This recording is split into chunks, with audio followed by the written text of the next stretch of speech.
ਸਿੱਖ ਕੌਮ ਦੇ ਸੂਰਬੀਰ ਯੋਧੇ ਸ਼ਹੀਦ ਭਾਈ ਸੁਖਦੇਵ ਸਿੰਘ ਸੁੱਖਾ ਤੇ ਭਾਈ ਹਰਜਿੰਦਰ ਸਿੰਘ ਜਿੰਦਾ ਦੇ ਸ਼ਹੀਦੀ ਦਿਹਾੜੇ ਤੇ ਉਹਨਾਂ ਦੇ ਪਰਿਵਾਰ ਵੱਲੋਂ ਪਿੰਡ ਗਦਲੀ ਨੇੜੇ ਜੰਡਿਆਲਾ ਗੁਰੂ ਵਿਖੇ ਸ੍ਰੀ ਅਖੰਡ ਪਾਠ ਸਾਹਿਬ ਦੇ ਅੱਜ ਭੋਗ ਪਾਏ ਗਏ। ਉਪਰੰਤ ਸ਼ਹੀਦਾਂ ਨੂੰ ਯਾਦ ਕਰਦਿਆਂ ਕੌਮ ਦੀ ਚੜ੍ਹਦੀ ਕਲਾ ਲਈ ਅਰਦਾਸ ਕੀਤੀ ਗਈ। ਇਸ ਮੌਕੇ ਗੁਰਬਾਣੀ ਕੀਰਤਨ ਅਤੇ ਕਥਾ ਵਿਚਾਰਾਂ ਹੋਈਆਂ। ਇਸ ਮੌਕੇ ਸਿੱਖ ਆਗੂਆਂ ਵੱਲੋਂ ਸ਼ਹੀਦਾਂ ਨੂੰ ਸ਼ਰਧਾਂਜਲੀ ਦਿੰਦਿਆਂ ਆਪਣੇ ਵਿਚਾਰ ਸਿੱਖ ਸੰਗਤਾਂ ਨਾਲ ਸਾਂਝੇ ਕੀਤੇ ਗਏ। ਸਰਦਾਰ ਹਰਜਿੰਦਰ ਸਿੰਘ ਜਿੰਦਾ, ਸੁਖਦੇਵ ਸਿੰਘ ਸੁੱਖਾ ਦੀ ਯਾਦ ਵਿੱਚ ਇਹ ਦਿਨ ਮਨਾਇਆ ਜਾਂਦਾ। ਮੇਰਾ ਸੁੱਖੇ ਨਾਲ ਮਿਲਾਪ ਹੈ ਔਰ ਮੈਂ ਉਹਨੂੰ ਆਪਣਾ ਭਤੀਜਾ ਹੀ ਸਮਝਦਾ। ਬਿਲਕੁਲ ਬਣਾਇਆ ਸੈਣੀਆਂ ਦਾ ਲੜਕਾ ਤੇ ਮਤਲਬ ਖਾਸ ਪਰ ਉਹ ਸਭ ਤੋਂ ਜ਼ਿਆਦਾ ਮੈਨੂੰ ਪਿਆਰ ਕਰਦਾ ਹੈ। ਆਪਣਾ ਚਾਚਾ ਹੀ ਸਮਝਦਾ। ਕੋਈ ਬਚਪਨ ਦੀ ਭਾਈ ਜਿੰਦਾ ਜੀ ਦੇ ਕੋਈ ਘਟਨਾ, ਕਿਉਂਕਿ ਉਹਨਾਂ ਦਾ ਅੱਜ ਦਿਨ ਮਨਾਇਆ ਜਾ ਰਿਹਾ। ਬਚਪਨ ਦੀ ਘਟਨਾ ਨੇ ਸ਼ੁਰੂ ਤੋਂ ਪੜ੍ਹਦਾ ਰਿਹਾ ਖਾਲਸਾ ਕਾਲਜ ਦੇ ਵਿੱਚ ਇੱਧਰ ਅੰਮ੍ਰਿਤਸਰ ਕਿ ਪੜ੍ਹਾਈ ਦੇ ਦੌਰਾਨ ਮਤਲਬ ਅੱਛਾ ਸੀ, ਸਿਹਤ ਵੀ ਅੱਛੀ ਸੀ, ਠੀਕ ਸੀ ਤੇ ਪੜ੍ਹਾਈ ਦੇ ਵਿੱਚ ਵੀ ਠੀਕ ਸੀ, ਲਾਇਕ ਸੀ। ਬਾਕੀ ਖਾਣ ਪੂਣਾ ਥੋੜ੍ਹਾ ਜਿਹਾ ਉਹਦੇ 'ਚ ਹੈਗਾ ਸੀਗਾ ਵਿੱਚੋਂ, ਮਤਲਬ ਇੰਸਟੈਂਕਟ ਹੈਗੀ ਸੀ। ਜਿਵੇਂ ਕਿ ਆਪ ਸਭ ਜਾਣੋ ਹੀ ਹੋ ਕਿ ਸ਼ਹੀਦ ਭਾਈ ਹਰਜਿੰਦਰ ਸਿੰਘ ਜਿੰਦਾ, ਸ਼ਹੀਦ ਭਾਈ ਸੁਖਦੇਵ ਸਿੰਘ ਸੁੱਖਾ, ਸ਼ਹੀਦ ਭਾਈ ਬਲਜਿੰਦਰ ਸਿੰਘ ਰਾਜੂ ਅਤੇ ਸਮੂਹ ਸ਼ਹੀਦਾਂ ਦੀ ਯਾਦ ਵਿੱਚ 9 ਅਕਤੂਬਰ ਨੂੰ ਪਿੰਡ ਗਦਲੀ ਵਿੱਚ ਬਰਸੀ ਸਮਾਗਮ, ਸ਼ਹੀਦੀ ਸਮਾਗਮ ਬੜੇ ਉਤਸ਼ਾਹ ਨਾਲ ਮਨਾਇਆ ਜਾ ਰਿਹਾ ਹੈ। ਇਸੇ ਸੰਬੰਧ ਵਿੱਚ Sikh cultural society Richmond Hill, New York ਵਿੱਚ 11, 12 ਤੇ 13 ਤਰੀਕ ਨੂੰ ਸ਼ਹੀਦੀ ਸਮਾਗਮ ਮਨਾਇਆ ਜਾ ਰਿਹਾ ਸੰਗਤਾਂ ਵੱਲੋਂ ਅਤੇ ਲੱਡੂਆਂ ਦਾ ਲੰਗਰ ਵੀ ਲਾਇਆ ਜਾ ਰਿਹਾ। ਤੇ ਮੈਂ ਬੇਨਤੀ ਕਰੂੰਗਾ ਭੈਣ ਜੀ ਬਲਵਿੰਦਰ ਕੌਰ ਨੂੰ ਕਿ 2 ਸ਼ਬਦ ਜ਼ਰੂਰ ਬੋਲਣ ਜੀ। ਹਾਂਜੀ ਭੈਣ ਜੀ। ਵਾਹਿਗੁਰੂ ਜੀ ਕਾ ਖਾਲਸਾ, ਵਾਹਿਗੁਰੂ ਜੀ ਕੀ ਫਤਿਹ। ਬਹੁਤ ਹੀ ਖੁਸ਼ੀ ਹੋਈ ਆ ਕਿ ਜਿਸ ਤਰ੍ਹਾਂ ਵੀਰਾਂ ਨੇ ਆਪਣੇ ਵਿਆਹ ਦੀਆਂ ਖੁਸ਼ੀਆਂ ਰਚਾਈਆਂ, ਬਰਫੀ ਲੱਡੂ ਵੰਡ ਕੇ, ਉਸੇ ਤਰ੍ਹਾਂ ਸੰਗਤਾਂ ਵੀ ਇਹ ਖੁਸ਼ੀ ਨੂੰ ਜ਼ਾਹਰ ਕਰ ਰਹੀਆਂ ਹਨ। ਜਿਸ ਤਰ੍ਹਾਂ ਅਮਰੀਕਾ ਵਿੱਚ ਵੀ, ਸਾਰੇ ਦੇਸ਼ਾਂ ਵਿੱਚ ਵੀ ਸ਼ਹੀਦੀ ਦਿਹਾੜੇ ਮਨਾ ਰਹੇ ਹੈ, ਮਠਿਆਈਆਂ ਦੇ ਨਾਲ ਮਨਾ ਰਹੇ, ਕਿਉਂਕਿ ਸਾਡੀ ਅਗਲੀ ਨਸਲ ਨੂੰ ਪਤਾ ਲੱਗੇ ਕਿ ਜਿਹੜੇ ਸ਼ਹੀਦ ਹੁੰਦੇ ਆ ਉਹ ਆਪਣੇ ਸ਼ਹੀਦੀ ਨੂੰ ਵਿਆਹ ਸਮਾਗਮ ਬਣਾਉਂਦੇ ਆ ਤੇ ਮਠਿਆਈਆਂ ਵੰਡਦੇ ਆ। ਇਸੇ ਤਰ੍ਹਾਂ ਇਹ ਇੱਕ ਮੈਸੇਜ ਜਾਵੇ ਕਿ ਆਪਣੀ ਸਿੱਖ ਕੌਮ ਦੇ ਵਿੱਚ ਕਿੰਨਾ ਉਤਸ਼ਾਹ ਹੈ ਸ਼ਹੀਦੀ ਦਾ। ਤੇ ਇਹ ਇੱਕ ਬਹੁਤ ਖੁਸ਼ੀ ਹੋਈ ਕਿ ਲੱਡੂ ਵੰਡ ਰਹੇ ਆ। ਤੇ ਵਾਹਿਗੁਰੂ ਜੀ ਕਾ ਖਾਲਸਾ, ਵਾਹਿਗੁਰੂ ਜੀ ਕੀ ਫਤਿਹ। ਸਮੂਹ ਸੰਗਤ ਨੂੰ ਬੇਨਤੀ ਹੈ ਕਿ 9 ਅਕਤੂਬਰ ਦਿਨ ਬੁੱਧਵਾਰ ਨੂੰ ਹੁੰਮ ਹਮਾ ਕੇ ਪਿੰਡ ਗਦਲੀ ਵਿਖੇ ਬੜੀ ਸ਼ਰਧਾ ਭਾਵਨਾ ਨਾਲ ਉਹਨਾਂ ਦੇ ਜੱਦੀ ਪਿੰਡ, ਜੱਦੀ ਘਰ, ਜਿਹੜਾ ਸ਼ਹੀਦਾਂ ਦਾ ਆਪਣਾ ਘਰ ਬਣ ਗਿਆ, ਜੋ ਬੜੇ ਚਿਰ ਤੋਂ 32 ਸਾਲ ਤੋਂ ਇਸ ਚੀਜ਼ ਦੀ ਤਾਂਘ ਸੀ, ਅੱਜ ਪੂਰੀ ਹੋ ਗਈ ਆ। ਤੇ ਬੜੀਆਂ ਖੁਸ਼ੀਆਂ ਵਾਲਾ ਦਿਹਾੜਾ ਵਾ ਤੇ ਸਾਰੀ ਸੰਗਤ ਆਣ ਕੇ ਹੁੰਮ ਹਮਾ ਕੇ ਤੇ ਇਸ ਦਿਹਾੜੇ ਨੂੰ ਮਨਾਵੇ। ਤੇ ਇੱਕ ਭੈਣ ਨੂੰ ਇੰਨੀ ਜ਼ਿਆਦਾ ਖੁਸ਼ੀ ਹੋਊਗੀ ਕਿਉਂਕਿ ਇਹ ਸ਼ਹੀਦਾਂ ਦਾ ਘਰ ਬਣ ਗਿਆ। ਇਹ ਸ਼ਹੀਦ ਕੌਮ ਦੇ ਸਰਮਾਏ ਹੁੰਦੇ ਹਨ ਤੇ ਇਹ ਕੌਮ ਹੀ ਇਹਨਾਂ ਦਿਨਾਂ ਨੂੰ ਮਨਾ ਸਕਦੀ ਹੈ। ਤੇ ਇਹ ਸਾਰੇ ਜੋ ਵੀ ਸੰਗਤ ਹੈ, ਸਾਰੇ ਚੜ੍ਹਦੀ ਕਲਾ ਵਿੱਚ ਇਸ ਦਿਹਾੜੇ ਨੂੰ ਮਨਾਉਣ ਤੇ ਆਓ ਆਪਾਂ ਸਾਰੇ ਇਸ ਦਿਹਾੜੇ ਨੂੰ ਬੜੀ ਖੁਸ਼ੀ ਭਰੇ ਨਾਲ ਮਨਾਈਏ ਤੇ ਆਪਾਂ ਬਦਾਨੇ ਵੰਡੀਏ। ਜਿਸ ਤਰ੍ਹਾਂ ਵੀਰਾਂ ਨੇ ਕਿਹਾ ਹੈ, ਬਰਫੀਆਂ ਵੰਡੀਏ। ਸੰਗਤ ਆਉਂਦੀ ਹੈ, ਬਰਫੀਆਂ ਲੈ ਕੇ ਆਉਂਦੀ ਹੈ, ਬਦਾਨੇ ਲੈ ਕੇ ਆਉਂਦੀ ਹੈ ਤੇ ਆਪਾਂ ਉਹ ਵਿਆਹ ਵਾਲਾ ਮਾਹੌਲ ਰਚਾ ਲਿਆ ਵਾ। ਤੇ ਹੁਣ ਇਹੋ ਮਾਹੌਲ ਸਦਾ ਚੱਲਦਾ ਰਹੇ ਤੇ ਆਪਾਂ ਨੂੰ ਖੁਸ਼ੀਆਂ ਮਿਲਦੀਆਂ ਰਹਿਣ। ਵਾਹਿਗੁਰੂ ਜੀ ਕਾ ਖਾਲਸਾ, ਵਾਹਿਗੁਰੂ ਜੀ ਕੀ ਫਤਿਹ। ਇੱਕ ਮਹਾਨ ਦਿਨ ਦੇ ਉੱਤੇ ਇਕੱਤਰ ਹੋਏ ਹੈ ਸ਼ਰਧਾਂਜਲੀਆਂ ਭੇਟ ਕਰਨ ਨੂੰ। ਭਾਈ ਸੁਖਦੇਵ ਸਿੰਘ ਸੁੱਖੇ ਨੂੰ ਤੇ ਭਾਈ ਹਰਜਿੰਦਰ ਸਿੰਘ ਜਿੰਦੇ ਨੂੰ, ਜਿਨ੍ਹਾਂ ਨੇ ਸਿੱਖ ਕੌਮ ਦੀ ਪੱਗ ਸਾਡੇ ਸਿਰਾਂ ਦੇ ਉੱਤੇ ਰੱਖੀ ਹੈ ਔਰ ਬਹੁਤ ਭਾਰੀ ਕੁਰਬਾਨੀ ਕੀਤੀ ਹੈ,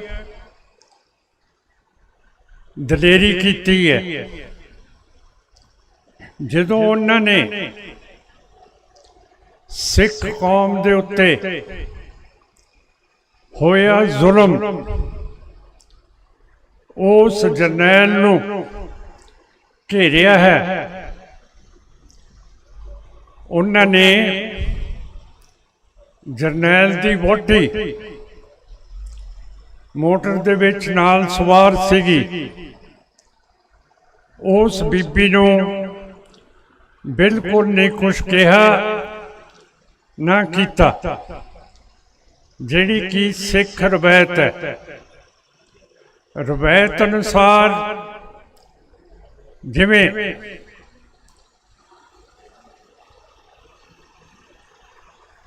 ਮੱਸਾ ਰੰਗੜ ਦਾ ਬਦਲਾ ਲਿਆ ਸੀ, ਇਸੇ ਤਰ੍ਹਾਂ ਹੀ ਇਹਨਾਂ ਦੋਨਾਂ ਨੇ ਲਿਆ। ਭਾਈ ਜਿੰਦਾ ਇੱਥੋਂ ਦੇ ਸੀਗੇ, ਭਾਈ ਸੁੱਖਾ ਰਾਜਸਥਾਨ ਦੇ ਸੀਗੇ। ਦੋਨਾਂ ਦਾ ਮੇਲ ਹੋਇਆ, ਸਲਾਹ ਬਣੀ ਔਰ ਉਹਨਾਂ ਨੇ ਦੁਸ਼ਮਣ ਦਾ ਜਿਹੜਾ ਸਭ ਤੋਂ ਵੱਡਾ ਜਰਨੈਲ ਸੀ,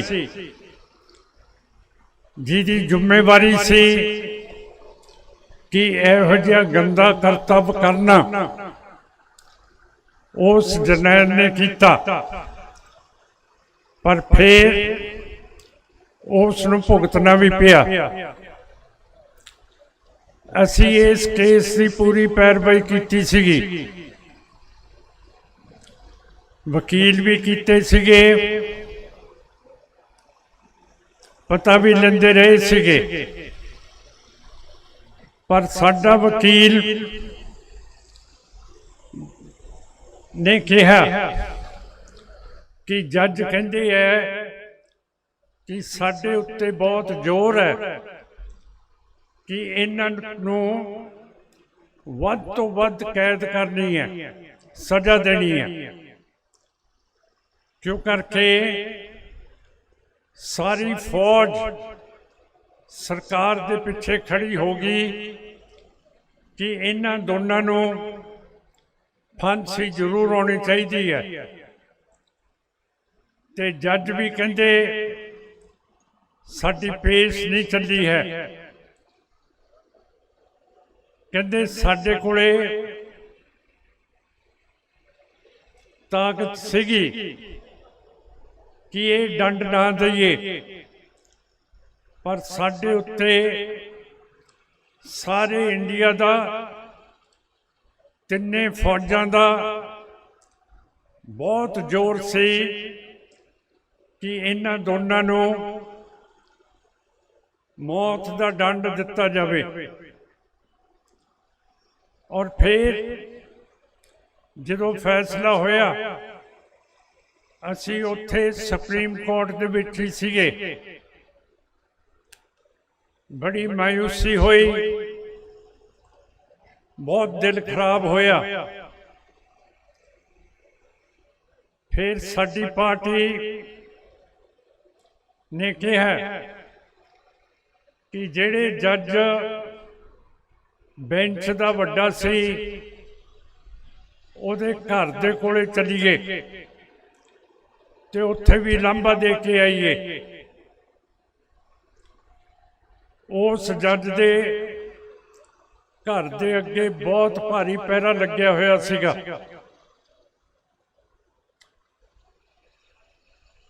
ਗੇਟ ਦੇ ਵਿੱਚ ਵੀ ਪਹਿਰਾ ਸੀ, ਪਰ ਕਿਸੇ ਨਾ ਕਿਸੇ ਤਰ੍ਹਾਂ ਵਾਹਿਗੁਰੂ ਦੀ ਕਿਰਪਾ ਹੋਈ, ਮੈਂ ਗੇਟ ਤੱਕ ਪਹੁੰਚ ਗਿਆ। ਮੈਂ ਹੁਣ ਕੁਛ ਕਰ ਤਾਂ ਸਕਦਾ ਨਹੀਂ ਸੀ, ਮੇਰੇ ਕੋਲੇ ਕੋਈ ਫੌਜ ਹੈ ਨਹੀਂ ਸੀ, ਮੇਰੇ ਕੋਲੇ ਕੋਈ ਤਾਕਤ ਨਹੀਂ ਸੀ ਕਿ ਇੱਥੇ ਕੀ ਕੀਤਾ ਜਾਵੇ।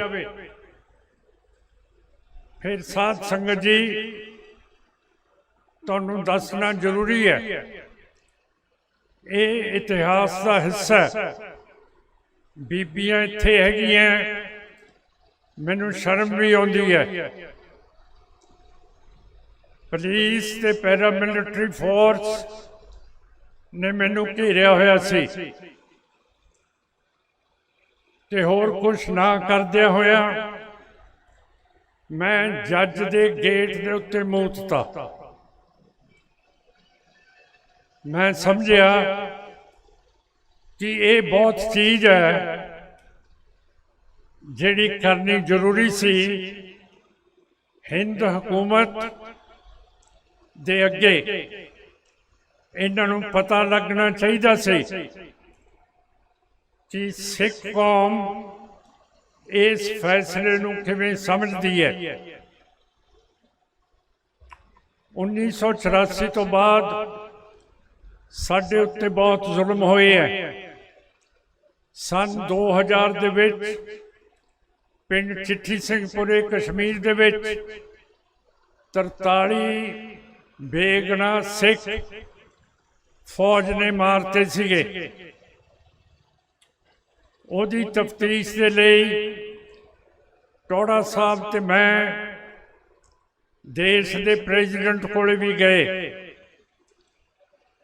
ਪਰ ਮੈਂ ਤੁਹਾਨੂੰ ਦੱਸਣਾ ਚਾਹੁੰਦਾ ਕਿ ਅਜੇ ਤੱਕ ਸਾਡੀ ਸਿੱਖ ਕੌਮ ਦੇ ਵਿੱਚ ਇੰਨੀ ਤਾਕਤ ਨਹੀਂ ਹੈ ਕਿ ਅਸੀਂ ਆਪਣੀ ਗੱਲ ਅਮਨ ਪਸੰਦ ਤਰੀਕੇ ਦੇ ਨਾਲ ਪਗਾ ਸਕੀਏ।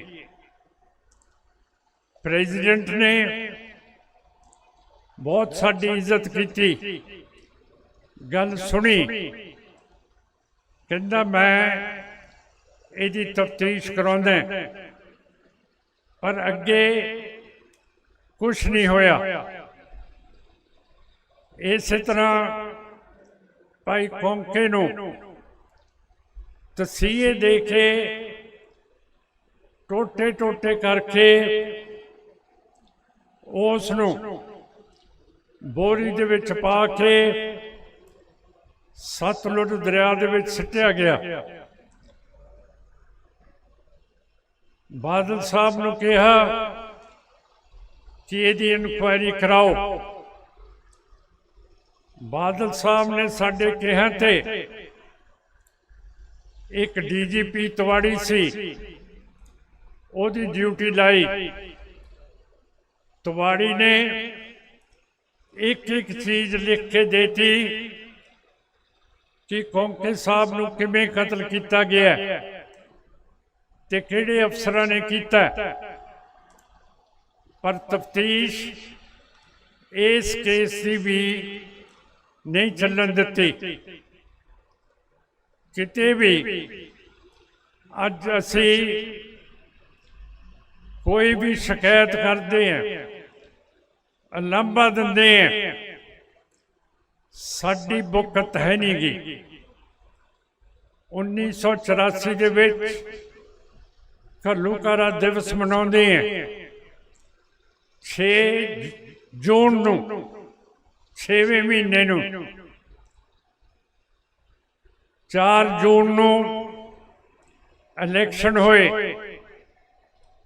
ਆਪਾਂ ਨੇ ਸਵਾਏ ਤਰਨਤਾਰਨ ਸਾਹਿਬ ਤੋਂ ਕਾਂਗਰਸ ਨੂੰ ਵੋਟਾਂ ਪਾਤੀਆਂ। ਹਰਿਆਣੇ ਦੇ ਵਿੱਚ ਕੱਲ ਨਤੀਜੇ ਨਿਕਲੇ ਹੈ, ਉੱਥੇ ਵੀ ਸਾਡੇ ਸਿੱਖਾਂ ਨੇ ਬੀਜੇਪੀ ਤੇ ਕਾਂਗਰਸ ਨੂੰ ਵੋਟਾਂ ਪਾਈਆਂ।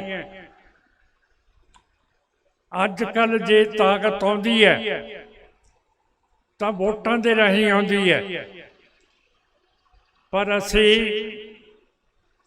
ਆਪਣੇ ਦੁਸ਼ਮਣ ਨੂੰ ਭੁੱਲ ਚੁੱਕੇ ਹਾਂ, ਕਿਉਂ ਕਰਕੇ ਅਸੀਂ ਵੋਟ ਜਾਂ ਬੀਜੇਪੀ ਨੂੰ ਜਾਂ ਕਾਂਗਰਸ ਪਾਰਟੀ ਨੂੰ ਦਿੰਦੇ ਆ। ਸਾਡੇ ਨਾਲ ਇਨਸਾਫ ਨਹੀਂ ਹੋਇਆ। ਮੋਦੀ ਜਿਹੜਾ ਪ੍ਰਾਈਮ ਮਿਨਿਸਟਰ ਹੈ, ਇਸ ਦੀ ਜੁੰਡਲੀ ਅਮਿਤ ਸ਼ਾਹ, ਜੈ ਸ਼ੰਕਰ,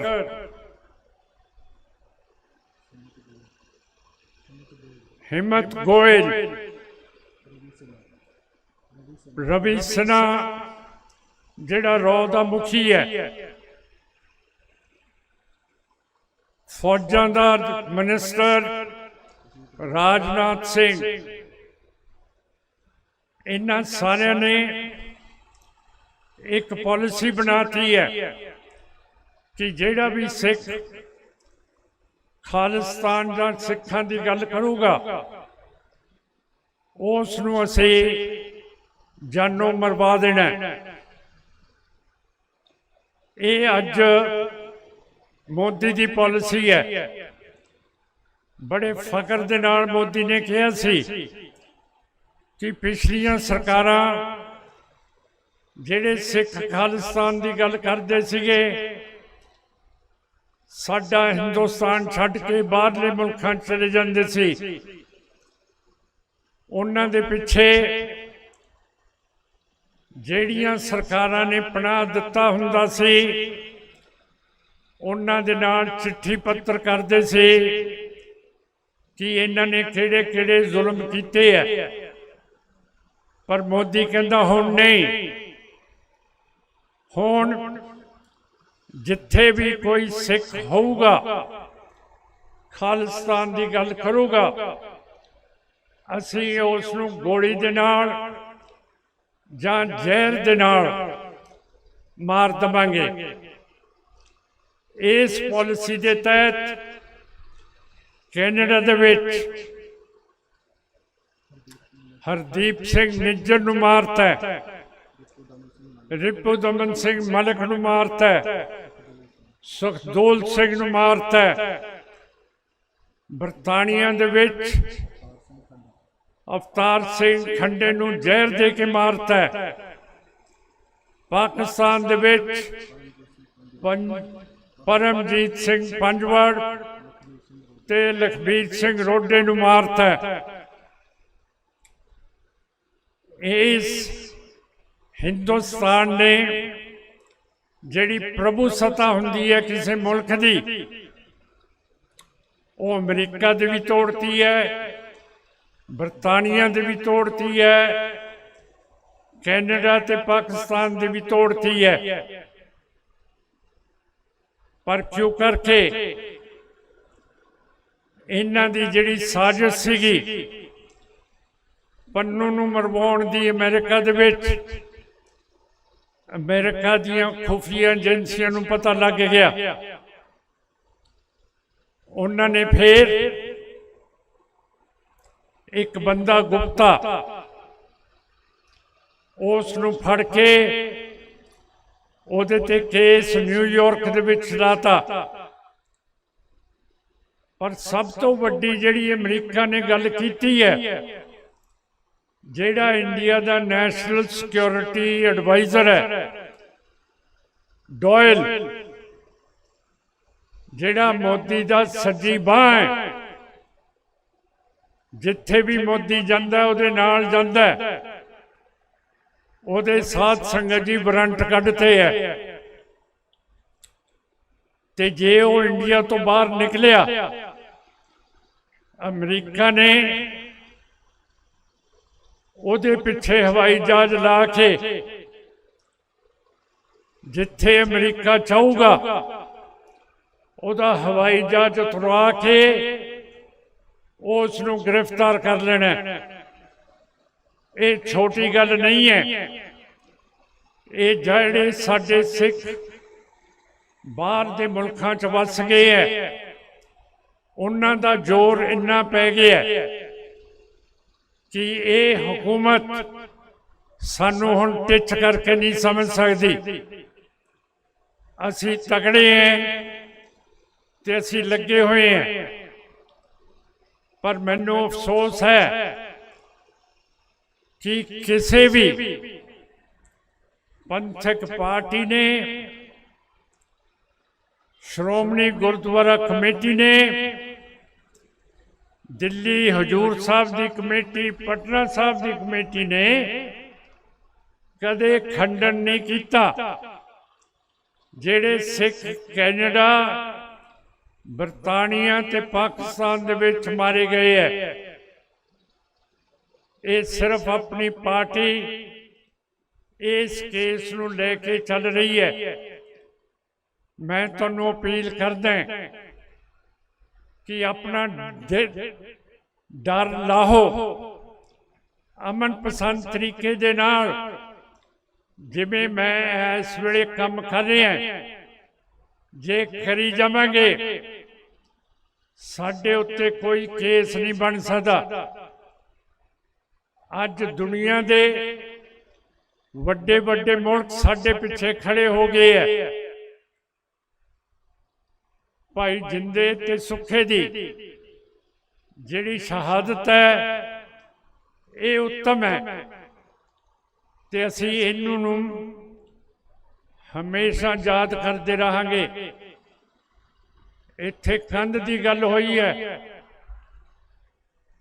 ਕੰਧ ਆਪਾਂ ਨੂੰ ਤੋੜਨੀ ਚਾਹੀਦੀ ਹੈ। ਜਿਹੜੀ ਜਿਨ੍ਹਾਂ ਗਾਂਧੀ ਤੇ ਨਹਿਰੂ ਨੇ 1947 ਦੇ ਵਿੱਚ ਸਾਡੇ ਪੰਜਾਬ ਦੀ ਵੰਡ ਕਰਕੇ ਬਾਰਡਰ ਖੜਾ ਕਰਤਾ ਹੈ, ਸਿੱਖ ਨੂੰ ਲੋੜ ਹੈ ਕਿ ਇਹ ਕੰਧ ਤੋੜੀ ਜਾਵੇ, ਤੇ ਸਾਡੀ ਪਾਰਟੀ ਲੱਗੀ ਹੋਈ ਹੈ ਕਿ ਕਿਸੇ ਨਾ ਕਿਸੇ ਤਰ੍ਹਾਂ ਅਸੀਂ ਆਪਣਾ ਹੱਕ ਲਈਏ ਔਰ ਸਾਨੂੰ ਖੁੱਲ੍ਹ ਹੋਵੇ। ਜਿਹੜਾ ਆਪਾਂ ਅਰਦਾਸ ਕਰਦੇ ਹਾਂ ਨਿਤ ਕਿ ਖੁੱਲ੍ਹੇ ਦਰਸ਼ਨ ਦੀਦਾਰ ਸਾਡੇ ਗੁਰਦੁਆਰਿਆਂ ਦੇ ਹੋਣ। ਸੋ ਸਾਧ ਸੰਗਤ ਜੀ, ਅੱਜ ਆਪਾਂ ਇੱਥੋਂ ਬਹੁਤ ਵੱਡੀ ਪ੍ਰੇਰਨਾ ਲੈ ਕੇ ਜਾਈਏ ਕਿ ਅਸੀਂ ਅਜੇ ਲੜਨਾ ਹੈ ਔਰ ਆਪਣੇ ਹੱਕ ਲੈਣੇ ਹੈ। ਜਿਵੇਂ ਵੀ ਹੋਵੇ ਆਪਣੇ ਹੱਕਾਂ ਤੋਂ ਪਿੱਛੇ ਨਹੀਂ ਹਟਣਾ, ਤੇ ਕਦੇ ਵੀ ਦੁਸ਼ਮਣ ਦੇ ਹੱਥ ਦੇ ਵਿੱਚ ਤਾਕਤ ਨਹੀਂ ਫੜਾਉਣੀ ਹੈ। ਮੈਨੂੰ ਬੜਾ ਅਜੀਬ ਲੱਗਦਾ ਕਿ ਇੰਨਾ ਜ਼ੁਲਮ ਇਹਨਾਂ ਨੇ ਕੀਤਾ ਤੇ ਆਪਾਂ ਫਿਰ ਵੋਟਾਂ ਇਹਨਾਂ ਨੂੰ ਪਾਉਂਦੇ ਹਾਂ। ਪਤਾ ਨਹੀਂ ਗੁਰੂ ਸਾਹਿਬ ਨੇ ਸਾਨੂੰ ਕਿਹੋ ਜਿਹਾ ਬਣਾਤਾ ਹੈ। ਕਦੇ ਸਿੱਖਾਂ ਨੇ ਆਪਣੇ ਦੁਸ਼ਮਣਾਂ ਦੇ ਵੱਲ ਮੂੰਹ ਜ਼ਰੂਰ ਕੀਤੇ ਸੀ, ਪਰ ਉਹਨਾਂ ਦੇ ਹਿੱਤ ਦੇ ਵਿੱਚ ਕਦੇ ਨਹੀਂ ਖੜੇ ਹੋਏ। ਸੋ ਆਸ ਕਰਦਾ ਮਹਾਰਾਜ ਸੱਚੇ ਪਾਤਸ਼ਾਹ ਸਾਡੇ ਤੇ ਕਿਰਪਾ ਕਰਨ ਤੇ ਦੋਨੋਂ ਪਰਿਵਾਰਾਂ ਨੂੰ ਚੜ੍ਹਦੀ ਕਲਾ ਦੇ ਵਿੱਚ ਰੱਖਣ। ਇਹਨਾਂ ਸ਼ਬਦਾਂ ਦੇ ਨਾਲ ਆਸ ਕਰਦਾ ਹੋਇਆ ਫਤਿਹ ਦੀ ਫਤਿਹ ਅਰਜ਼ ਕਰਦਾ। ਵਾਹਿਗੁਰੂ ਜੀ ਕਾ ਖਾਲਸਾ, ਵਾਹਿਗੁਰੂ ਜੀ ਕੀ ਫਤਿਹ। ਸਾਧ ਸੰਗਤ ਜੀ, ਅੱਜ ਆਪਾਂ ਉਰੇ ਸ਼ਹੀਦ ਭਾਈ ਸੁਖਜਿੰਦਰ ਸਿੰਘ ਸੁੱਖਾ ਤੇ ਹਰਜਿੰਦਰ ਸਿੰਘ ਜਿੰਦੇ ਦੀ ਸ਼ਹੀਦੀ ਦਿਹਾੜੇ ਤੇ ਇਕੱਤਰ ਹੋਏ ਹੈ। ਸਾਧ ਸੰਗਤ, ਮੈਨੂੰ ਕੁਝ ਕੁ ਗੱਲਾਂ ਯਾਦ ਹੈ ਬਈ ਜਦੋਂ ਇੰਦਰਾ ਗਾਂਧੀ ਦਾ ਕਤਲ ਹੋਇਆ ਤੇ ਜਦੋਂ ਹਰਜਿੰਦਰ ਸਿੰਘ ਜਿੰਦੇ ਨੂੰ ਗੱਲ ਪਤਾ ਲੱਗੀ, ਉਹ ਰੋਣ ਲੱਗ ਗਿਆ ਤੇ ਉਹ ਨਾਲ ਦੇ ਬੰਦੇ ਜਿੱਦਾਂ ਕਹਿੰਦੇ ਯਾਰ ਖੁਸ਼ੀ ਦੀ ਗੱਲ ਹੈ, ਤੂੰ ਰੋਣ ਲੱਗ ਗਿਆ। ਉਹ ਕਹਿੰਦਾ ਬਈ ਮੈਨੂੰ ਇਸ ਗੱਲ ਦਾ ਰੋਣਾ ਆ ਰਿਹਾ ਵੀ ਬਦਲਾ ਮੈਂ ਲੈਣਾ ਸੀ, ਬਈ ਬਦਲਾ ਕਿਸੇ ਹੋਰ ਨੇ ਲੈ ਲਿਆ, ਬਈ ਇਹ ਬਦਲਾ ਮੈਂ ਲੈਣਾ ਸੀ। ਸਾਧ ਸੰਗਤ, ਇਹ ਦੇਖੋ ਬਈ ਕਿੱਡੀ ਉੱਚੀ ਸੋਚ ਸੀ ਸ਼ਹੀਦਾਂ ਦੀ। ਫਿਰ ਬਾਅਦ ਦੇ ਵਿੱਚ ਜਦੋਂ ਸਜ਼ਾ ਹੋਈ, ਜੱਜ ਨੇ ਵੀ ਇਹਨੂੰ ਕਿਹਾ ਤੁਹਾਡੇ ਖਿਲਾਫ ਕੋਈ ਸਬੂਤ ਨਹੀਂ ਹੈ, ਤੁਸੀਂ ਲਿਖ ਕੇ ਦੇ ਦਿਓ ਬਈ ਅਸੀਂ ਇਹ ਕੰਮ ਨਹੀਂ ਕੀਤਾ, ਤੁਹਾਨੂੰ ਅਸੀਂ ਬਰੀ ਕਰ ਦਾਂਗੇ। ਪਰ ਸਾਧ ਸੰਗਤ ਜੀ ਸੂਰਮਿਆਂ ਦੀ ਸੋਚ ਤੇ ਸਿਦਕ ਦੇਖੋ ਕਿੱਥੇ ਖੜਾ ਸੀ। ਉਹ ਕਹਿੰਦੇ ਨਹੀਂ, ਅਸੀਂ ਨਹੀਂ ਲਿਖ ਕੇ ਦੇਣਾ ਵੀ ਅਸੀਂ ਨਹੀਂ ਕੀਤਾ, ਅਸੀਂ ਵੈਦਿਆ ਮਾਰਿਆ ਤਾਂ ਮਾਰਿਆ।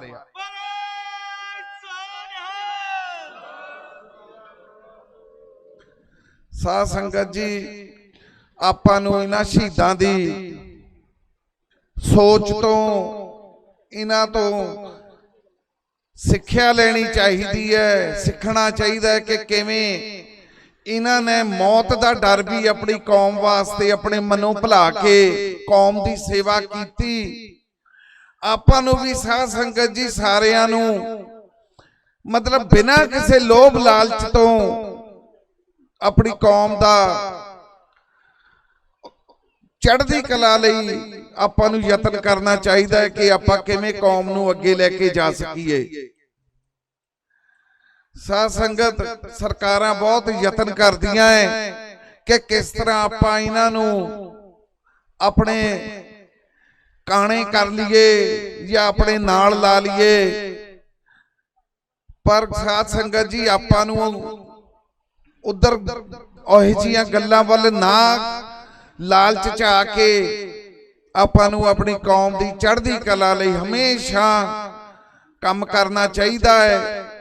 ਇਹਨਾਂ ਸ਼ਹੀਦਾਂ ਤੋਂ ਸਿੱਖਿਆ ਲੈਣੀ ਚਾਹੀਦੀ ਹੈ ਕਿ ਕਿਵੇਂ ਇਹਨਾਂ ਨੇ ਵੀ ਸਾਰਾ ਕੁਝ ਆਪਣਾ ਤਿਆਗ ਕੇ ਕੌਮ ਲਈ ਕੰਮ ਕੀਤਾ। ਸਾਧ ਸੰਗਤ ਮੈਂ ਤੁਹਾਨੂੰ ਕਹਿਣਾ, ਇੱਕ ਗੱਲ ਕਹਿਣੀ ਚਾਹੂੰਗਾ ਕਿ 31 ਅਕਤੂਬਰ ਨੂੰ ਸ਼ਹੀਦ ਭਾਈ ਬੇਅੰਤ ਸਿੰਘ ਦੀ ਬਰਸੀ ਹੈ। ਮੋਗਾ ਤੋਂ 12 ਕਿਲੋਮੀਟਰ ਮੋਗੇ ਤੋਂ ਜੋਗੇਵਾਲ ਪਿੰਡ ਹੈ, ਉੱਥੇ 31 ਅਕਤੂਬਰ ਨੂੰ ਸਾਰੀ ਸਿੱਖ ਸੰਗਤ ਨੂੰ ਬੇਨਤੀ ਹੈ ਕਿ ਵੱਧ ਤੋਂ ਵੱਧ ਸੰਗਤਾਂ ਲੈ ਕੇ ਉੱਥੇ ਪਹੁੰਚਣ ਤੇ 31 ਤਰੀਕ ਨੂੰ ਯਾਦ ਰੱਖੋ। ਹੋਰ ਵੀ ਵੱਧ ਤੋਂ ਵੱਧ ਤੁਸੀਂ ਸੁਨੇਹੇ ਲਾਓ। ਅਖੀਰ ਸਾਧ ਸੰਗਤ ਮੈਂ ਆਪ ਸਭ ਦਾ ਬਹੁਤ ਧੰਨਵਾਦ ਕਰਦਾ ਕਿ ਤੁਸੀਂ ਮੇਰਾ ਸਾਥ ਦਿੱਤਾ। ਵਾਹਿਗੁਰੂ ਜੀ ਕਾ ਖਾਲਸਾ, ਵਾਹਿਗੁਰੂ ਜੀ ਕੀ ਫਤਿਹ। ਭਾਈ ਹਰਜਿੰਦਰ ਸਿੰਘ ਜਿੰਦਾ ਤੇ ਭਾਈ ਸੁਖਦੇਵ ਸਿੰਘ ਸੁੱਖਾ, ਜਿਨ੍ਹਾਂ ਦੇ ਸ਼ਹੀਦੀ ਦਿਹਾੜੇ ਤੇ ਆਪਾਂ ਮਿਲ ਜੁਲ ਬੈਠੇ, ਉਹਨਾਂ ਨੂੰ ਜ਼ਿਆਦਾਤਰ ਅਸੀਂ ਇੱਥੇ ਤੱਕ ਜੋੜ ਦਿੰਦੇ ਆ ਕਿ ਉਹਨਾਂ ਨੇ ਜਨਰਲ ਵੈਦਿਆ ਨੂੰ ਸੋਧਿਆ ਤੇ ਅਕਾਲ ਤਖਤ ਸਾਹਿਬ ਦੇ ਉੱਤੇ, ਹਰਮੰਦਰ ਸਾਹਿਬ ਦੇ ਉੱਤੇ ਹੋਏ ਹਮਲੇ ਦਾ ਬਦਲਾ ਲਿਆ। ਇਹ ਗੱਲ ਠੀਕ ਆ। ਇਹਦੇ ਨਾਲ ਉਹਨਾਂ ਹੋਰ ਵੀ ਦੁਸ਼ਟ ਸੋਧੇ, ਪਰ ਇਹ ਸੋਧੇ ਇਕੱਲੇ ਇਸ ਕਰਕੇ ਨਹੀਂ ਗਏ, ਜਾਂ ਉਹਨਾਂ ਦਾ ਸੰਘਰਸ਼ ਇਕੱਲਾ ਇਹ ਨਹੀਂ ਵੀ ਅਕਾਲ ਤਖਤ ਸਾਹਿਬ ਦੇ ਉੱਤੇ ਹਮਲਾ ਹੋ ਗਿਆ ਤੇ ਹੁਣ ਅਸੀਂ ਇਹ ਸੋਧਣੇ ਨੇ। ਇੱਥੇ ਤੱਕ ਸੀਮਤ ਨਹੀਂ ਰਹਿੰਦਾ ਸੰਘਰਸ਼ ਉਹਨਾਂ ਦਾ। ਔਰ ਇਸ ਗੱਲ ਦੀ ਪੁਸ਼ਟੀ ਕਿੱਥੋਂ ਹੋਵੇ, ਕਿਉਂਕਿ ਹੁਣ ਉਹ ਦੋਵੇਂ ਸਿੰਘ ਤੇ ਸਾਡੇ 'ਚ ਹੈ ਨਹੀਂ ਵੀ ਅਸੀਂ ਉਹਨਾਂ ਨੂੰ ਭਾਲ ਕੇ ਪੁੱਛ ਸਕੀਏ ਵੀ ਦੱਸੋ ਵੀ ਤੁਹਾਡਾ ਸੰਘਰਸ਼ ਕਾਹਦੇ ਵਾਸਤੇ, ਵੀ ਸਿਰਫ ਵੈਦਿਆ ਮਾਰਨਾ ਹੀ ਜਾਂ ਕੁਝ ਹੋਰ ਵੀ। ਇਹਦੀ ਪੁਸ਼ਟੀ ਕਿੱਥੋਂ ਹੋਵੇ?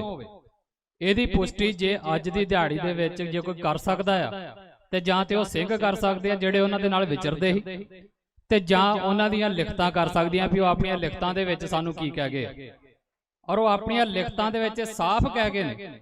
ਜਿਹੜੀ ਚਿੱਠੀ ਉਹਨਾਂ ਨੇ ਰਾਸ਼ਟਰਪਤੀ ਨੂੰ ਵੀ ਲਿਖੀ ਆ ਉਹਦੇ ਵਿੱਚ ਵੀ ਤੇ ਬਾਕੀ ਹੋਰ ਚਿੱਠੀਆਂ ਦੇ ਵਿੱਚ ਵੀ ਜ਼ਿਕਰ ਮਿਲਦਾ, ਪਰ ਰਾਸ਼ਟਰਪਤੀ ਵਾਲੀ ਚਿੱਠੀ ਜਿਹੜੀ ਆ ਉਹ ਜੇ ਜਰਮਾਨੀ ਕਲਾਮੀ ਕਿਸੇ ਨੂੰ ਦੱਸਣਾ ਤੇ ਗੱਲ ਹੋਰ ਹੋ ਜਾਂਦਾ। ਮੈਂ ਉਹਦਾ ਪ੍ਰਿੰਟ ਲੈ ਕੇ ਆਇਆ, ਇਹ ਮੈਂ ਪਹਿਲਾਂ ਵੀ ਪੜ੍ਹੀ ਤੇ ਹੁਣ ਮੈਂ ਫੇਰ ਜਿੱਦਣ ਆਉਣਾ ਹੈ ਤੇ ਕੱਲ ਮੈਂ ਸਪੈਸ਼ਲ ਇਹਦਾ ਪ੍ਰਿੰਟ ਕੱਢਿਆ ਵੀ ਉਹਨਾਂ ਸ਼ਹੀਦਾਂ ਨੇ ਲਿਖਿਆ ਗਿਆ। ਹਾਲਾਂਕਿ ਇਸ ਚਿੱਠੀ ਦਾ ਇਤਿਹਾਸ ਆਪਣੇ ਆਪ ਦੇ ਵਿੱਚ ਬੜਾ ਗੁੰਝਲਦਾਰ ਆ ਵੀ ਇਹ ਕਿੱਦਾਂ ਲਿਖੀ ਗਈ, ਕਿੱਦਾਂ ਸਾਈਨ ਹੋਏ, ਕਿੱਦਾਂ ਜੇਲ੍ਹ ਤੋਂ ਬਾਹਰ ਆਈ ਤੇ ਕਿੱਦਾਂ ਫਿਰ ਉਹਨਾਂ ਸਮਿਆਂ ਦੇ ਵਿੱਚ ਅੰਗਰੇਜ਼ੀ ਤੇ ਪੰਜਾਬੀ ਅਖਬਾਰਾਂ ਦੇ ਫਰੰਟ ਪੇਜ ਤੇ ਛਪੀ। ਉਹਦੇ ਵਿੱਚ ਨਹੀਂ ਮੈਂ ਜਾਣਾ, ਪਰ ਜਿਹੜੀ ਚਿੱਠੀ ਦੇ ਥੱਲੇ ਇਹਨਾਂ ਦੋਵਾਂ ਸ਼ਹੀਦਾਂ ਦੇ ਸਾਈਨ ਨੇ, ਜਿਹੜੀ ਉਹਨਾਂ ਦੀ ਹੱਥ ਲਿਖਤ ਵੀ ਸਾਈਨਾਂ ਦੀ ਜਿਹੜੀ ਆ ਉਹ ਅੱਜ ਕੱਲ ਫੋਟੋ ਘੁੰਮਦੀ ਆ, ਉਹਦੀ ਅਖੀਰਲੀ ਲਾਈਨ ਪੜਨ ਵਾਲੀ ਆ। ਉਹਦੀ ਅਖੀਰਲੀ ਲਾਈਨ ਪੜ੍ਹ ਕੇ ਫਿਰ ਮੈਂ ਵਿੱਚ ਵਾਲੀਆਂ ਲਾਈਨਾਂ ਤੇ ਦੋ ਗੱਲਾਂ ਜਿਹੜੀਆਂ ਨੇ ਉਹ ਗੌਰ ਕਰਾਉਣੇ ਤੁਹਾਡਾ।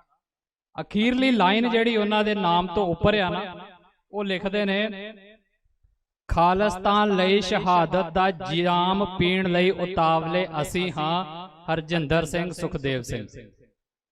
ਇਹ ਨਹੀਂ ਲਿਖਦੇ ਕਿ ਜਨਰਲ ਵੈਦਿਆ ਨੂੰ ਮਾਰਨ ਲਈ ਅਸੀਂ ਸ਼ਹਾਦਤ ਦਾ ਜਾਮ ਪੀਣ ਲੱਗੇ। ਇਹ ਨਹੀਂ ਲਿਖਦੇ ਵੀ ਫਲਾਣੇ ਨੂੰ ਅਸੀਂ ਸੋਧਿਆ ਤੇ ਇਸ ਕਰਕੇ ਸ਼ਹਾਦਤ ਦਾ ਜਾਮ ਪੀਣ ਲੱਗੇ ਆ। ਉਹਨਾਂ ਨੇ ਅਖੀਰਲੀ ਲਾਈਨ ਜਿਹੜੀ ਲਿਖੀ, ਖਾਲਿਸਤਾਨ ਲਈ ਸ਼ਹਾਦਤ ਦਾ ਜਾਮ ਪੀਣ ਲਈ ਉਤਾਵਲੇ ਹਾਂ ਅਸੀਂ। ਇਹ ਆ ਗੱਲ। ਜੇ ਤੇ ਇਹ ਗੱਲ ਕਿਸੇ ਨੂੰ ਸਮਝ ਆਉਂਦੀ ਆ,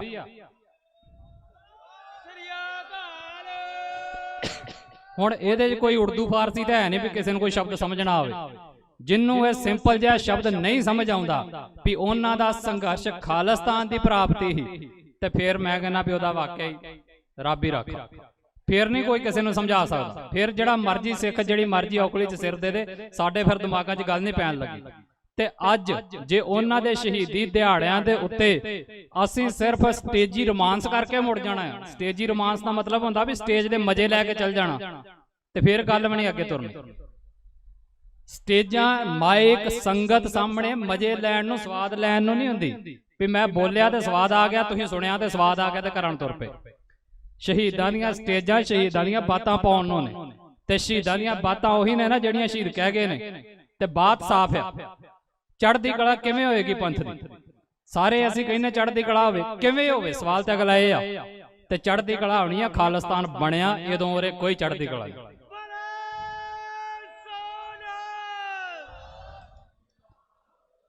ਅਗਲੀ ਗੱਲ ਜਿਹੜੀ ਉਹਨਾਂ ਦੀ ਚਿੱਠੀ ਦੇ ਵਿੱਚ ਆ, ਇਹ ਕਿਸੇ ਨੂੰ ਹੋ ਸਕਦਾ ਮਾੜੀ ਲੱਗੇ, ਮੈਂ ਪਹਿਲਾਂ ਮਾਫੀ ਮੰਗ ਲੈਣਾ, ਪਰ ਇਹ ਉਹਨਾਂ ਦੀ ਚਿੱਠੀ ਆ। ਜੇ ਕਿਸੇ ਨੇ ਪੜ੍ਹਨੀ ਹੋਵੇ ਤੇ ਬਹੁਤ ਥਾਵਾਂ ਤੇ ਛਪੀ ਪਈ ਆ, ਪੜ੍ਹ ਸਕਦਾ।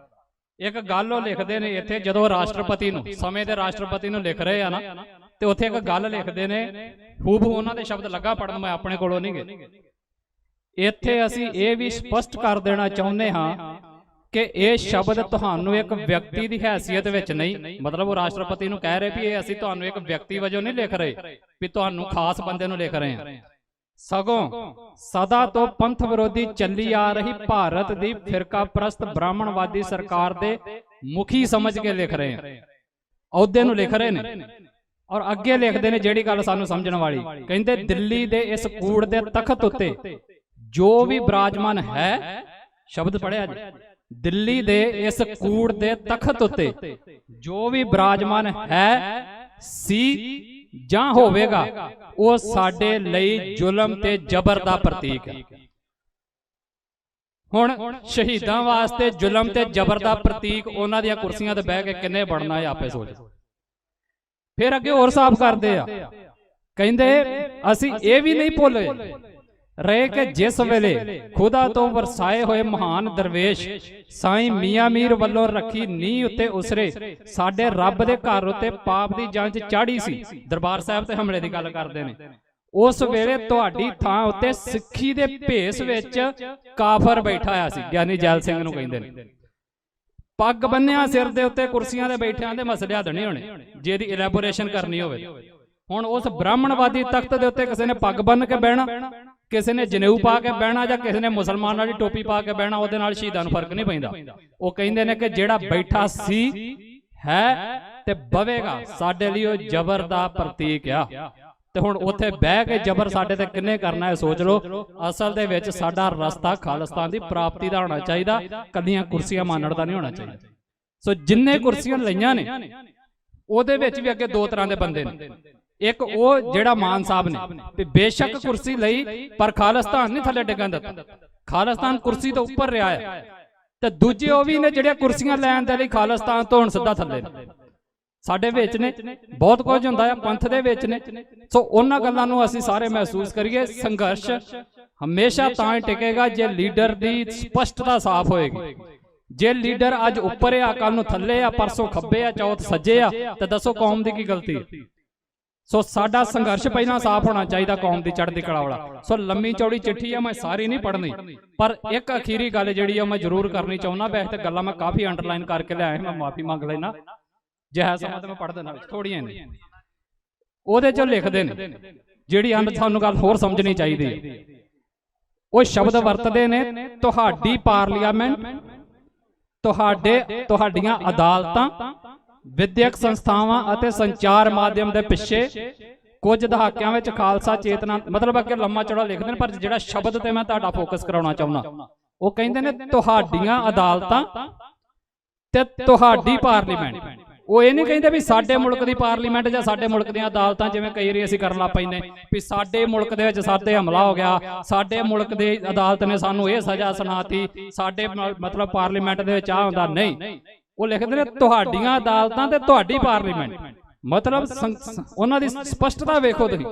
ਉਹ ਪੰਜਾਬ ਨੂੰ ਤੇ ਹਿੰਦੁਸਤਾਨ ਨੂੰ ਅਲੱਗ-ਅਲੱਗ ਕਰਕੇ ਵੇਖਦੇ ਨੇ, ਸਿੱਖਾਂ ਨੂੰ ਤੇ ਉਧਰ ਬੈਠੇ ਜਨੇਊ ਵਾਲਿਆਂ ਨੂੰ ਅਲੱਗ-ਅਲੱਗ ਕਰਕੇ ਵੇਖਦੇ ਨੇ। ਉਹ ਕਹਿੰਦੇ ਤੁਹਾਡੀਆਂ ਨੇ, ਤੁਸੀਂ ਵਜਾਓ ਉਧਰ ਢੋਲ ਜਿਹੜੇ ਕੁੱਟਣੇ ਕੁੱਟੋ, ਇਹ ਸਾਡੀਆਂ ਨਹੀਂ ਹੈਗੀਆਂ। ਸੋ ਇਹਨਾਂ ਤੋਂ ਬਹੁਤੀ ਆਸ ਨਾ ਰੱਖਿਆ ਜੇ ਵੀ ਇਹਨਾਂ ਸੰਸਥਾਵਾਂ ਦੇ ਉੱਤੇ ਕਈ ਵਾਰੀ ਸਾਡੇ ਲੱਗੇ ਆ ਵਿਚਾਰੇ ਪ੍ਰਚਾਰਕ ਜੀ, ਬਣਾਓ ਮੁੰਡਿਆਂ ਨੂੰ ਜੱਜ ਬਣਾਓ, ਫਲਾਨਿਆਂ ਨੂੰ ਵਕੀਲ ਬਣਾਓ, ਜੋ ਮਰਜ਼ੀ ਬਣਾ ਲਿਆ ਜੇ ਤੇ ਮੇਰੇ ਕੋਲ ਲਿਖ ਕੋ ਲੈ ਲਓ। ਸਗੋਂ ਤੁਹਾਨੂੰ ਕੋਈ ਹਿੰਦੂ ਨਾਮ ਵਾਲਾ ਭਾਵੇਂ ਸਿੱਖਾਂ ਨੂੰ ਮਾਫ ਕਰਦੇ ਤੇ ਕਰਦੇ, ਜਿਹੜੇ ਜੱਜ ਦੇ ਸਿਰ ਤੇ ਸਗੋਂ ਪੱਗ ਆ ਨਾ, ਉਹਨੂੰ ਤੇ ਹੋਰ ਜ਼ਿਆਦਾ ਕਰੜੀ ਸਜ਼ਾ ਸੁਣਾਉਣੀ ਪੈਂਦੀ ਤਾਂ ਕਿ ਉਹਨੂੰ ਕਦੇ ਲੇਬਲ ਨਾ ਲੱਗ ਜੇ ਵੀ ਉਹ ਖਾਲਿਸਤਾਨੀ। ਇਹ ਤੇ ਸਾਡੇ ਹਾਲ ਹੋਏ ਪਏ। ਉਹ ਪੁਲਿਸ ਅਫਸਰ ਭਾਵੇਂ ਘੱਟ ਜ਼ੁਬਰ ਕਰੇ ਜਿਹੜਾ ਹਿੰਦੂ ਆ, ਤੇ KPS ਗਿੱਲ ਦਾ ਜ਼ੋਰ ਲੱਗਾ ਵੀ ਮੈਂ ਪੰਜਾਬ ਦੇ ਵਿੱਚੋਂ ਖਾੜਕੂਵਾਦ ਮੁਕਾ ਦੇਣਾ, ਕਿਉਂ ਕਿਤੇ ਆਂਦਾ ਕਦੇ ਠੱਪਾ ਨਾ ਲੱਗ ਜਾਵੇ ਮੈਂ ਵੀ ਸਿੱਖਾਂ ਵੱਲ ਦਾ। ਤੇ ਜੇ ਉਸੇ ਲਾਈਨ ਦੇ ਵਿੱਚ ਆਪਣੇ ਨਿਆਣੇ ਲਾਉਣੇ ਆ ਤੇ ਲਾਓ, ਪੜਾਓ, ਪਰ ਪੜਾਉਣ ਦਾ ਕੋਈ ਅਗਲਾ ਨਤੀਜਾ ਵੀ ਸੋਚੋ ਵੀ ਅਸੀਂ ਕਰਨਾ ਕੀ ਆ, ਵੀ ਉਸੇ ਮੁਲਕ ਦੇ ਹੀ ਤਗੜਾ ਕਰਨਾ ਜਿਨ੍ਹਾਂ ਨੇ ਸਾਨੂੰ ਛਿੱਤਰ ਫੇਰਨਾ ਆ। ਫਿਰ ਉਹਦੇ ਵਿੱਚ ਅੱਗੇ ਜਿਹੜੀ ਆ ਉਹ ਸੂਰਮਗਤੀ ਦੀ ਗੱਲ ਪਾਉਂਦੇ ਨੇ। ਕਹਿੰਦੇ ਉਂਝ ਪਿਛਲੇ ਇੱਕ ਦਹਾਕੇ ਵਿੱਚ ਸਾਡੇ ਸਿੰਘਾਂ ਤੇ ਤੁਹਾਡੇ ਲਸ਼ਕਰ ਵਿੱਚ ਅਸਲ ਮੁਕਾਬਲੇ ਬਹੁਤ ਘੱਟ ਹੋਏ ਨੇ। ਉਹ ਜਦੋਂ ਲਿਖਦੇ ਨੇ ਉਹ 10 ਦਹਾਕੇ ਦੀ ਗੱਲ ਕਰਦੇ, ਅੱਜ ਤੇ 4 ਦਹਾਕੇ ਬੀਤ ਗਏ। ਕਹਿੰਦੇ ਇਸ ਇੱਕ ਦਹਾਕੇ ਵਿੱਚ ਸਾਡੇ ਸਿੰਘਾਂ ਉਹਨਾਂ ਨੇ ਕਿਹਾ ਸਿੰਘਾਂ ਤੇ ਸਰਕਾਰ, ਕਹਿੰਦੇ ਸਾਡੇ ਸਿੰਘਾਂ ਤੇ ਤੁਹਾਡੇ ਲਸ਼ਕਰਾਂ ਵਿੱਚ ਅਸਲ ਮੁਕਾਬਲੇ ਬਹੁਤ ਘੱਟ ਹੋਏ ਹਨ, ਪਰ ਜਿੱਥੇ ਕਿਤੇ ਹੋਏ ਹਨ ਉੱਥੇ ਸਾਡੀ ਸੂਰਮਗਤੀ ਦਾ ਜਾਹੋ ਜਲਾਲ ਤੁਹਾਡੀਆਂ ਖੂਫੀਆ ਫਾਈਲਾਂ ਵਿੱਚ ਸਾਂਭਿਆ ਪਿਆ ਹੋਵੇਗਾ, ਅਤੇ ਜਿਸ ਦਾ ਅੱਧ ਪਚੱਦਾ ਸੱਚ ਕਦੀ ਕਦਾਈ ਤੁਹਾਡੀਆਂ ਆਪਣੀਆਂ ਅਖਬਾਰਾਂ ਵਿੱਚ ਵੀ ਆਉਂਦਾ ਰਹਿੰਦਾ। ਸੋ ਇਹ ਸੂਰਮਗਤੀ ਦੀ ਜਿਹੜੀ ਗਾਥਾ ਆ ਉਹਨਾਂ ਦੀਆਂ ਅਖਬਾਰਾਂ ਵੀ ਪਾਉਂਦੀਆਂ ਰਹਿੰਦੀਆਂ ਨੇ। ਸੋ ਮੈਂ ਫੇਰ ਚਲੋ ਮੈਂ ਸਟੇਜ ਸਕੱਤਰ ਦੀ ਮਜਬੂਰੀ ਸਮਝਦਾ, ਮੈਂ ਸਾਰਾ ਸ਼ਾਰਟ ਕਰਨ ਲੱਗਾ। ਅਖੀਰਲੀ ਗੱਲ ਆ ਜਿਹੜੀ ਸਾਨੂੰ ਅੱਜ ਇੱਥੇ ਵਿਚਾਰਨੀ ਚਾਹੀਦੀ ਹੈ, ਭਾਜੀ ਰਾਜੋਆਣੇ ਦੇ ਨਾਲ ਜੁੜਦੀ ਆ। ਉਹਨਾਂ ਦੀ ਅਪੀਲ ਰਾਜੋਆਣਾ ਸਾਹਿਬ ਦੇ ਨਾਲ ਨਹੀਂ, ਅਸਲ 'ਚ ਸ਼੍ਰੋਮਣੀ ਕਮੇਟੀ ਦੇ ਨਾਲ ਜੁੜਦੀ, ਜਿਹੜੀ ਉਹਨਾਂ ਨੇ ਅਪੀਲ ਪਾਈ ਰਹਿਮ ਦੀ। ਇਹ ਗੱਲ ਕਹਿ ਕੇ ਮੈਂ ਤੁਹਾਡੇ ਤੋਂ ਖਿਮਾ ਮੰਗ ਲੈਣੀ, ਬਾਕੀ ਸਾਰੀ ਗੱਲਾਂ ਮੈਂ ਇੱਥੇ ਛੱਡਦਾ ਹਾਂ। ਇੱਕ ਲਾਈਨ ਲਿਖਦੇ ਆਂਦੇ, ਸਾਡੇ ਇਸ ਪੱਤਰ ਨੂੰ ਭੁੱਲ ਕੇ ਵੀ ਕਿਤੇ ਅਪੀਲ ਨਾ ਸਮਝ ਲੈਣ। ਰਾਸ਼ਟਰਪਤੀ ਨੂੰ ਕਹਿੰਦੇ ਆ ਵੀ ਅਸੀਂ ਤੈਨੂੰ ਜਿਹੜਾ ਪੱਤਰ ਲਿਖਣ ਡਿਆ ਨਾ, ਇਹਨੂੰ ਅਪੀਲ ਨਾ ਸਮਝਣੀ ਵੀ ਅਸੀਂ ਤੈਨੂੰ ਅਪੀਲ ਲੱਗੇ ਆ ਕਰਨ। ਅਸੀਂ ਜਨਰਲ ਵੈਦਿਆ ਨੂੰ ਮਾਰਨ ਪਿੱਛੇ ਆਪਣੇ ਕੀਤੇ ਉੱਤੇ ਅਫਸੋਸ ਜ਼ਾਹਰ ਕਰਕੇ ਤੁਹਾਡੇ ਕੋਲ ਰਹਿਮ ਦੀ ਖੈਰ ਨਹੀਂ ਮੰਗ ਰਹੇ। ਕੋਈ ਆਂਦੇ ਅਸੀਂ ਤੇਰੇ ਕੋਲ ਰਹਿਮ ਦੀ ਖੈਰ ਨਹੀਂ ਮੰਗਣ ਦੇ, ਸਾਨੂੰ ਰਤਾ ਵੀ ਪਛਤਾਵਾ ਨਹੀਂ, ਸਗੋਂ ਸੀਨਾ ਤਾਣ ਕੇ ਵਡਿਆਈ ਦਾ ਸਬੂਤ ਦੇ ਰਹੇ ਹਾਂ। ਅਸੀਂ ਇਹ ਇਤਿਹਾਸਕ ਕਾਰਨਾਮਾ ਕਰਕੇ ਬੁਲਬੁਲ ਦੇ ਗੀਤ ਵਾਂਗ ਹੌਲੇ ਫੁੱਲ ਹਾਂ, ਅਤੇ ਸਾਡੇ ਚਿਹਰਿਆਂ ਉੱਤੇ ਕਿਸੇ ਸੱਜਰੀ ਸਵੇਰ ਵਰਗੀ ਤਾਜ਼ਗੀ ਅਤੇ ਚਮਕ ਹੈ। ਇਹ ਬੋਲੇ ਸੋ ਨਿਹਾਲ। ਇਹ ਜਿਹੜੀ ਗੱਲ ਹੈ ਨਾ, ਸਾਨੂੰ ਅੱਜ ਦੇ ਸਮਿਆਂ 'ਚ ਸਿੱਖਣੀ ਚਾਹੀਦੀ ਆ। ਅੱਜ ਅਸੀਂ ਬੰਦੀ ਸਿੰਘਾਂ ਦੀ ਰਿਹਾਈ ਦੇ ਲਈ ਤਰਲੇ ਕੱਢਦੇ ਫਿਰਦੇ ਉਹਨਾਂ ਦੇ ਕੋਲ ਵੀ ਸਾਨੂੰ ਸਾਡੇ ਬੰਦੇ ਛੱਡ ਦਿਓ ਜੀ, ਤੇ ਅਗਲਾ ਅਮਿਤ ਸ਼ਾਹ ਪਾਰਲੀਮੈਂਟ 'ਚ ਖਲੋ ਕੇ ਕਹਿੰਦਾ ਆ ਵੀ ਗਲਤੀ ਮੰਨੋ ਤੇ ਬੰਦੇ ਬਾਹਰ।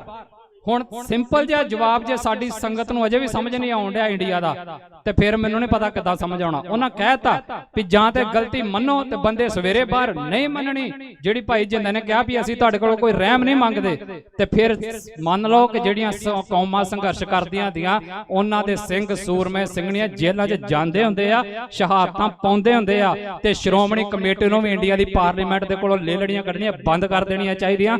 ਭਾਈ ਰਾਜੋਆਣਾ ਦੀ ਅਪੀਲ ਵਾਪਸ ਲਵੇ, ਸਗੋਂ ਉਹ ਸਿੰਘ ਤੇ ਅੱਜ ਵੀ ਗਰਜ ਕੇ ਕਹਿੰਦਾ ਕਿ ਮੈਂ ਜੋ ਕੀਤਾ ਕੀਤਾ, ਜਿਵੇਂ ਇਹਨਾਂ ਵੈਦਿਆ ਸੋਧਿਆ। ਉਹ ਕਹਿੰਦੇ ਅਸੀਂ ਬੇਅੰਤ ਸਿੰਘ ਗੱਡੀ ਚਾੜਿਆ ਤੇ ਸਾਨੂੰ ਉਹਦੇ ਤੇ ਮਾਣ ਆ, ਤੇ ਉਹਨਾਂ ਦੇ ਚਿਹਰਿਆਂ ਤੇ ਲਾਲੀ ਕਿਉਂ ਨਹੀਂ ਆਉਣ ਦਿੰਦੇ ਅਸੀਂ। ਸੋ ਸਤਿ ਸ੍ਰੀ ਅਕਾਲ। ਸੋ ਅਗਲੀਆਂ ਗੱਲਾਂ ਨੂੰ ਮੈਂ ਆਪਣੀਆਂ ਨੂੰ ਇੱਥੇ ਵਿਰਾਮ ਦੇਣ ਡਿਆ, ਪਰ ਆਪਣੇ ਲੋਕਾਂ ਨੂੰ ਮੈਂ ਜ਼ਰੂਰ ਅਪੀਲ ਕਰਦਾ, ਰਾਹ ਪਹਿਲਾਂ ਸਾਫ਼ ਚੁਣੋ ਕਿਹੜਾ ਹੈ ਸਾਡਾ।